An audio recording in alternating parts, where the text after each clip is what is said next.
जरा एक पल को आंखें बंद कीजिए और खुद को एक शांत जंगल में महसूस कीजिए, जहां मोरों की आवाज गूंज रही है, पत्तों से छनती धूप जमीन को छू रही है और हवा में मिट्टी की सौंधी सी खुशबू घुली हुई है।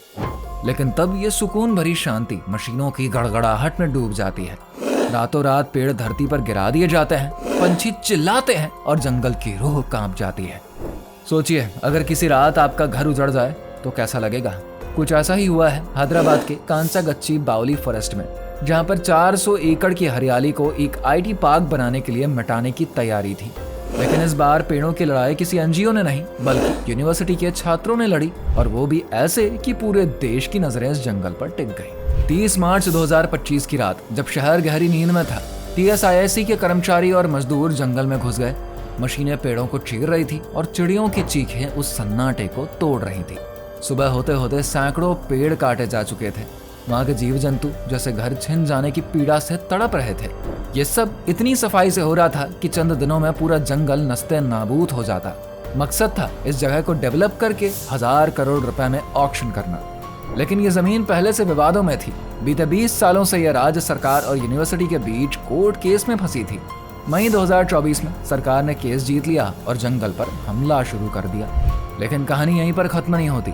जैसे ही यूनिवर्सिटी के स्टूडेंट्स को इस पूरे ऑपरेशन की भनक लगी, उन्होंने विरोध की शुरुआत कर दी। 2 अप्रैल तक पूरा माहौल बदल चुका था। नारे लगने लगे, स्टूडेंट्स ने मशीनों को रोकने की कोशिश करी और पुलिस से भी भिड़ गए। करीब 50 छात्रों को गिरफ्तार किया गया, लेकिन अगले ही दिन उनको छोड़ना पड़ा। एक 18 साल की फर्स्ट ईयर स्टूडेंट ने भूख हड़ताल पर बैठने का फैसला लिया। छात्रों ने क्लासेस का बॉयकॉट कर दिया। सोशल मीडिया पर यह आग फैल गई और देखते ही देखते अलुमनाई, पर्यावरण कार्यकर्ता और हजारों लोग इस आंदोलन में शामिल हो गए। सरकार ने सफाई दी कि यह जमीन यूनिवर्सिटी की नहीं बल्कि रेवेन्यू लैंड है, जहां पर पेड़ समय के साथ अपने आप उगाए थे।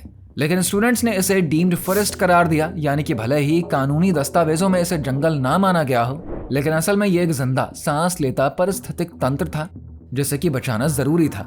हालात इतने गंभीर हो गए कि पुलिस को यूनिवर्सिटी के चारों ओर बैरिकेड्स लगाने पड़े। फिर 2 अप्रैल को हाईकोर्ट में 2 PIL दाखिल हुई।